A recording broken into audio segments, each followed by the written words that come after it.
Thank you. Yeah, thank you again so much for having me. I'm really thrilled to be sharing my work with you all today.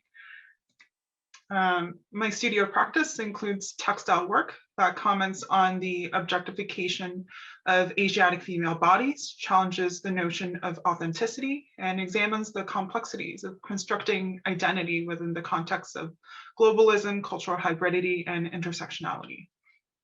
I also create collaborative projects that explore community, solidarity, and personal relationship building, and advocates for a more equitable and just society for all.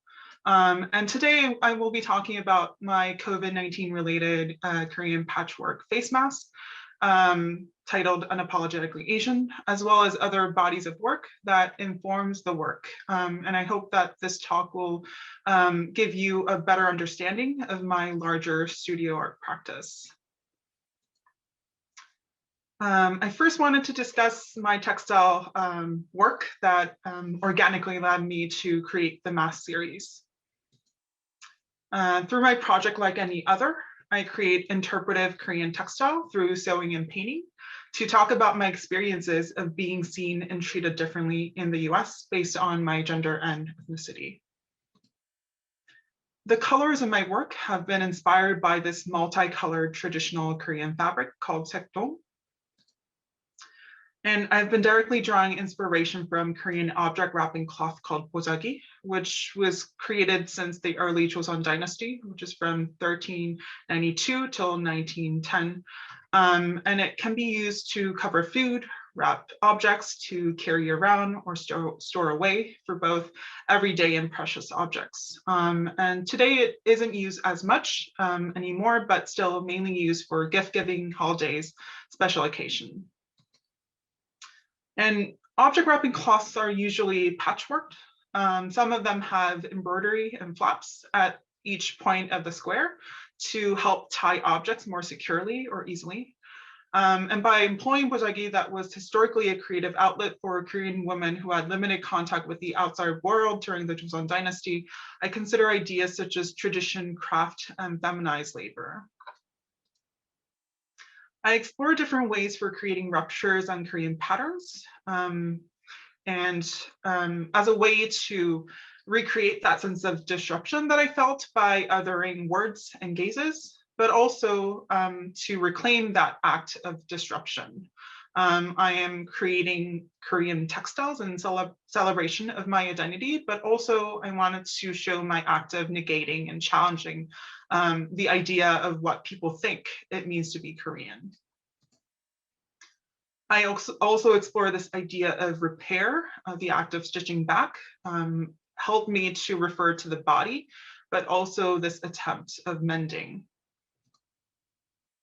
I activate the textiles in relation to the frames or stretcher bars, which become metaphors for framing and societal expectations for the authentic. The textiles can be seen both as being bound to or escaping the frame. I was fascinated by what others thought was Korean or Asian, because Korean aesthetics is actually more minimal, and traditional Korean textiles often resemble modernist paintings.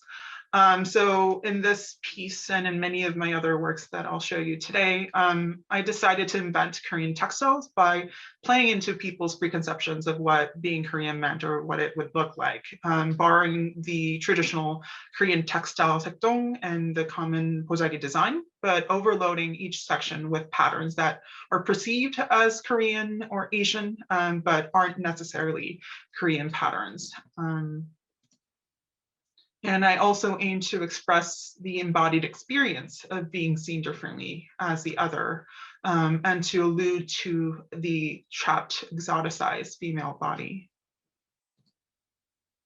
And this was my earlier work, where I started to really put in the figure in the work. It was made out of paper mache, body casts of my own torso, wrapped with a bojagi that I made. Really inspired by my own experience of being seen as the other, and to also capture this tension that arises from the divide between different social groups and the mindset of us versus them. Later on, I'll create larger scale figural works that are made out of wire. The textiles that I create symbolize constructed notions of what it means to be Korean. My work is not simply a representation of minority identities, but rather a commentary on the dehumanizing problematic process of being identified, reduced, and categorized. I've been working in the format of bojagi. I use color and volume in this piece to allude to the body. Here I allude to the body by having the flaps for the object wrapping cloth tied in a way that one would tie a traditional Korean shirt or jacket. The white also refers to traditional bojagi aesthetics, and also the fact that Koreans historically have been referred to people who wear white. So there's also a nod to that. I use the bojagi flaps as a way to activate the frame and also, again, allude to the body. For this work, I create a small bojagi compared to that of the frame to comment on being forced to and being inadequate to represent an entire group of people. I've also created paintings and textile work that talk about erasure and whitewashing. This is another piece that refers to societal expectations, body, and whitewashing. It refers to my own body through the exaggerated use of the color yellow as my own skin tone. I also use my height for the length of the sides of the object wrapping cloth, but also the height that the piece is hung. I have invented Korean textiles by overloading the paintings with patterns that aren't actually Korean. Again, I deliberately play up people's preconceptions of what it means to be a Korean American woman. I use the very stereotypes, cliches, racist comments to challenge them. The piece has Oriental written on top that, again, these pieces have camouflage texts. And it's about visibility, invisibility, and possibly luring people into confronting their own preconceptions. This is my version of Manet's Olympia. The figure is protected from the male gaze, yet still very much the object of the colonial gaze. And another reclining female nude. I've also incorporated contemporary logos and patterns to bring in contemporary context into, and also incidents of cultural appropriation. This human scale box painting combines the traditional Korean textile sekdong with a wide range of contemporary global logos to consider both the past and the present, to investigate this idea of authenticity as well as the idea of cultural hybridity and transnationalism. It's about 6 feet, exactly 6 feet high, and is open in the back. It can fit me and possibly others inside. And I created this piece after feeling like I was being put in a box based on my gender, based on my ethnicity.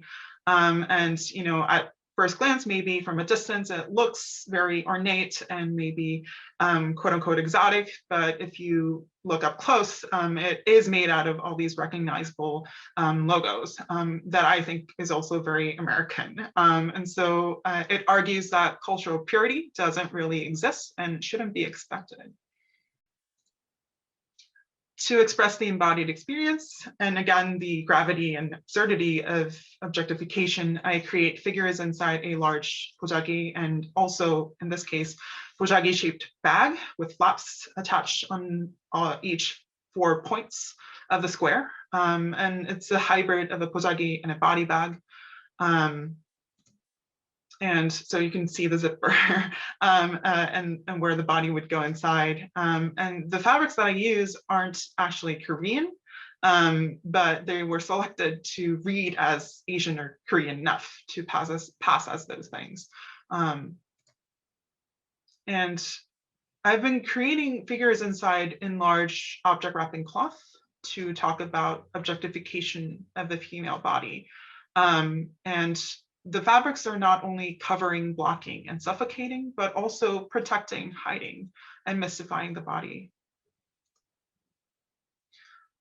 For these pieces, I'm using fabrics from US and Korea. I use a mixture of traditional and contemporary materials, the more minimal looking pure silk that I found from Korea that are usually used for traditional Korean clothing, as well as Korean object wrapping cloth, but also using the more ornate synthetic fabrics, highly patterned fabrics that I found actually here in the US and, probably produced from all around the world. So I also use, different materials, but also a mixture of traditional and contemporary methods as well. So I'll hand stitch, but also use sewing machine. I'll also digitally design and print textile patterns. So I'm not really interested, again, to investigate this idea of authenticity, what is purely, historically done, but what does it mean to create these, works today? And again, by meticulously creating these textiles and to spend a lot of time to create these large scale pieces, I'm cherishing my cultural background. However, through overburdening the textiles with quote unquote ethnic patterns and treating the human scale figures like objects, I not only convey my experience of being objectified and judged superficially, but also expose and undercut the preconceptions others may have based on my gender and ethnicity. I created this piece, Women's Reading, during my residency in Banff, which was, while the first Women's March was happening all around the world, and fellow artists and I had our own march up the nearby mountaintop. And it refers to both whitewashing, but also voicing up and taking up space as a woman.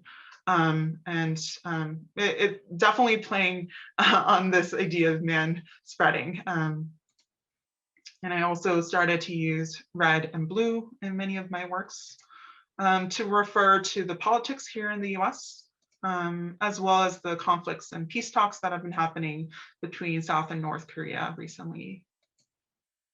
And this was a work recontextualized through the lens of last year's election. The work was included in the exhibition about citizenship, belonging, and the vote in Baltimore, Maryland. And this work is titled The Others. And it comments on ethnicity and gender, but also, again, refers to this current divisive political climate in the US and the need to come together. I've also incorporated fabrics designed to talk about specific incidents related to dehumanization, discrimination, and whitewashing. And I create object wrapping cloths to not only talk about what it means to be Korean, but also to expand and point to other contemporary contexts that influence me.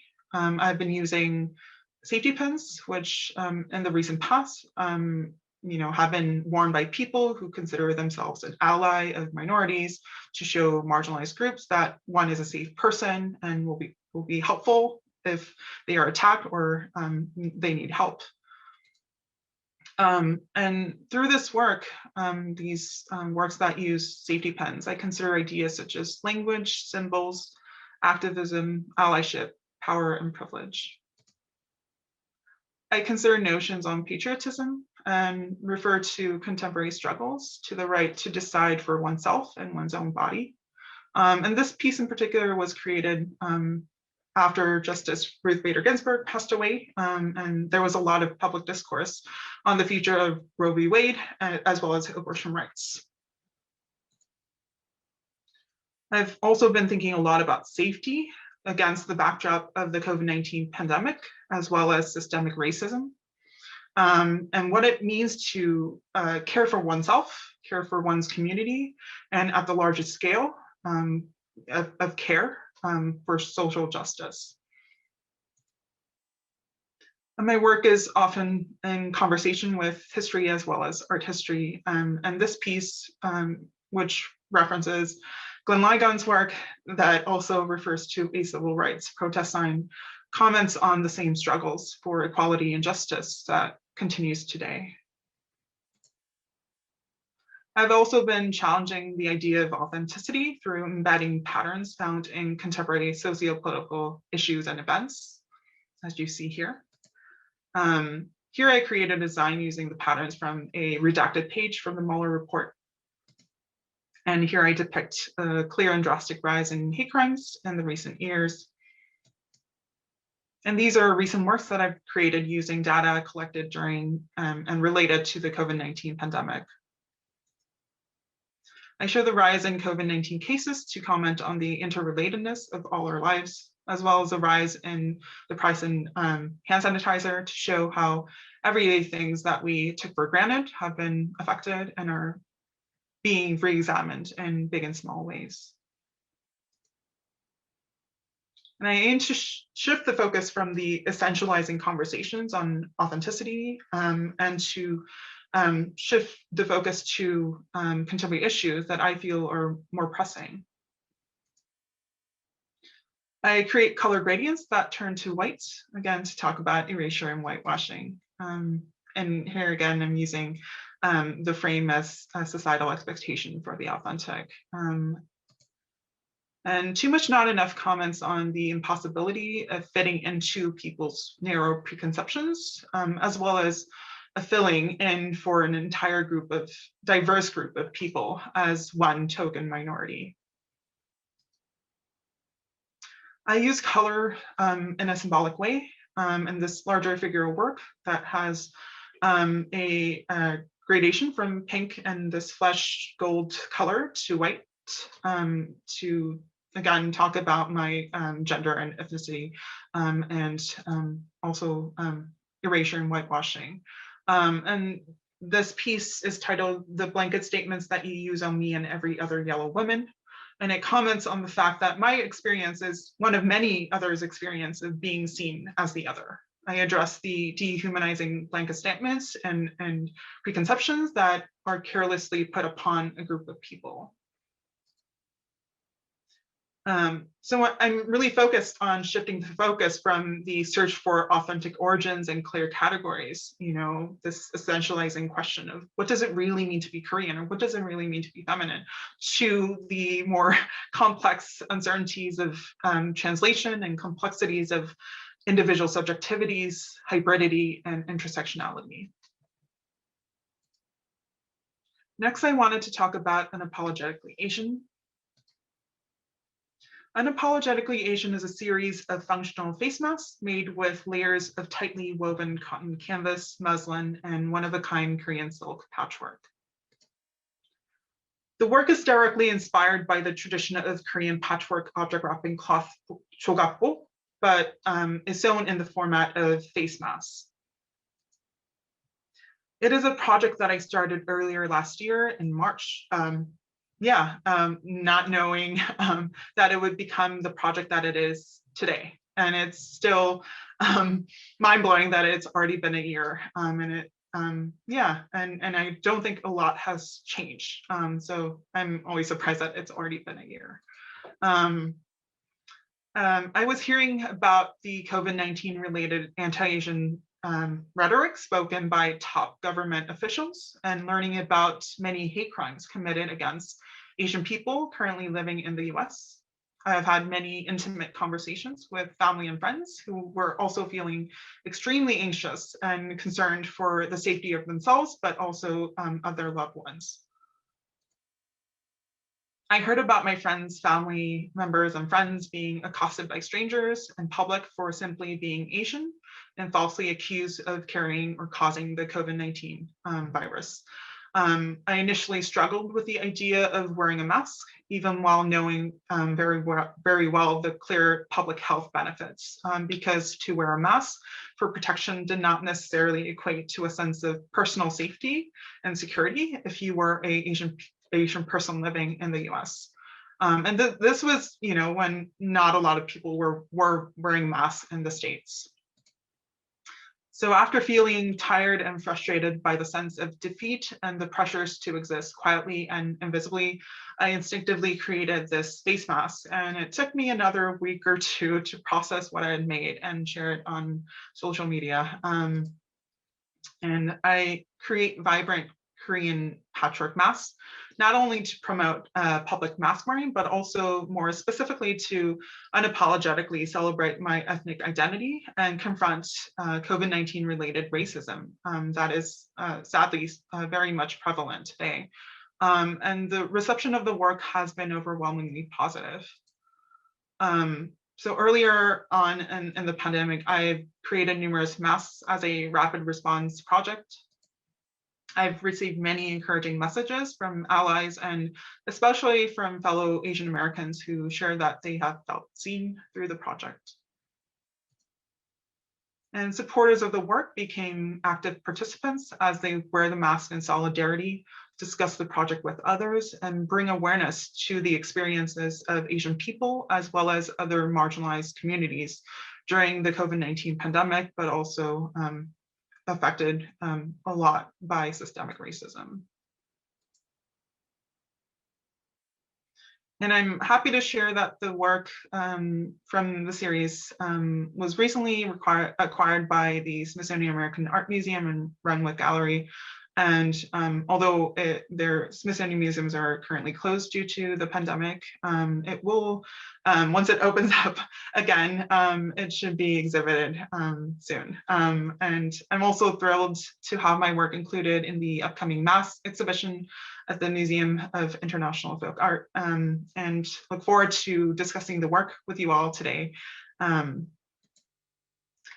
also wanted to share some of my socially engaged projects, and collective quilting is another ongoing project that I started during my residency at the Textile Art Center in New York City in 2017.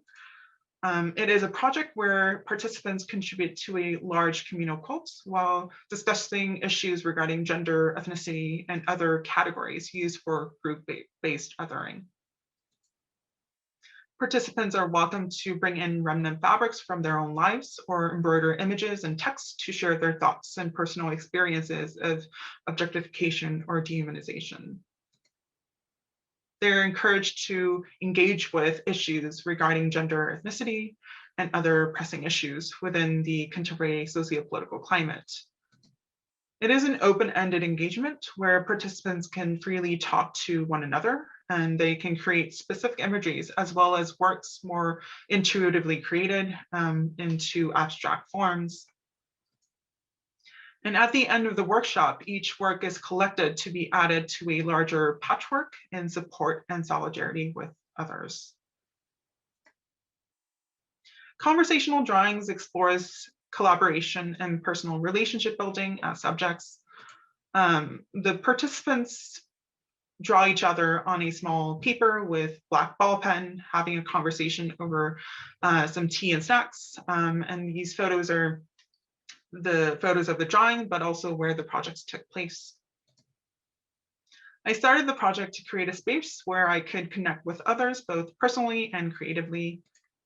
The project is about enjoying the company and the many everyday and deep conversations shared. The drawings are not meant to be the purpose of the project, but they capture the moment shared in a specific way, and they're far from capturing the actual moment. So the meaning of the work is in the process, in the act of meeting and sharing. The structure of the project is simple and open-ended. It allows refreshing, personal, meaningful conversation to happen organically. And one session can take about an hour or so, but I've also had conversations continue on for 4 to 5 hours. So I don't really have a set schedule or even a set of topics that we talk about. It really is, I just follow the lead of my collaborator when it comes to the length, but also the topic of the conversation. Yeah, they're small scale, they're accessible material, and that appeals to me because of the accessibility of the media, but also the process. Anyone can participate, and my collaborators don't need to be academically trained artists. And I'm always surprised by how different, right, the diverse ways that I'm depicted throughout these projects. And there's a great sense of intimacy that comes from drawing someone, especially one-on-one. And I've had the pleasure of catching up with friends, but also made new friends, as I'll ask friends to recommend who else I should collaborate with next time. So the project consists not only of the conversation between two people or two drawings, but also the conversations amongst different set of drawings, and more importantly, the collaboration and interactions that happen amongst participants within the community. And I get over the fear of trying to capture someone's likeness or capture them in a flattering light, and try to really focus on the process of getting to know that person. And there's also a aspect of a studio visit component to these works. I visit my peers' studios, yeah, because I want to get to know them and their practice, but also, you know, having those conversations. You know, it's my way of also thanking them for their time and their drawing, and the conversation. I like to provide any support or helpful feedback on their work or in everyday concerns as they are needed. And through the documentation of the project, I aim to properly credit them for their participation in the project, as well as to introduce them and their work to others. So the project questions the concept of the art object and authorship. And yeah, I'm hoping that you get a glimpse into this intimate fleeting moment shared between two people, and also this web of connection within a community. And I've had the pleasure of traveling to various artist residency, and this one in particular was in the one of the writing studios at the Vermont Studio Center. So I hope to continue to expand my sense of community through this project. And I also wanted to briefly share other projects that I've been working on and that I've worked on recently. DC Artist Talks is a project that aims to share local artist talks happening in the DC, Virginia, and Maryland area. All talks shared are free and open to the public. I aim to amplify artist voices and make local art events accessible to the broader public. I not only personally research talks to share, but also invite others to share talks that they would like to share, or that they're organizing and presenting with the larger community. And so participants can also receive a curated list of events through newsletters and social media posts. Back to Normal is Not Enough is a set of lino cut prints that reflects the social unrest and political turmoil that unfolded throughout the year 2020. The work comments on some of the issues that I care about, and it was developed to be sold in support of those causes. So all proceeds made from the print fundraiser have been donated to a handful of select organizations as tangible offerings during a time when public discourse can feel abstract. I'm continuing to consider ways to create a sense of community and make a positive impact on the world around me. And so Seed Share Project was a recent development that organically happened this past Thanksgiving. I decided not to celebrate Thanksgiving in this traditional way, and to decolonize it, I decided to share seeds that I harvested from my garden, but also seeds that I was planning on, growing in the coming growing season. And so I decided to share them with anyone who wanted them, who were willing to donate whatever amount they were comfortable to contribute to Honor the Earth, which is a nonprofit organization that works to build a just green economy in Indigenous communities. And so I hope to continue to share seeds in the coming years to grow food and to also share knowledge with others. And I'm also a part of various artist collectives that gather to support one another, discuss urgent sociopolitical issues, and organize to help create positive change in our own communities. And so in closing, I wanted to give a shout out to fellow artists and art workers who continue to support and inspire me to become a better artist and a better human being. But thank you all again so much for listening. So thank you for being here. And thank you all again so much for having me. Keep sewing. Thank you. Hope you'll have a good one. Thank you.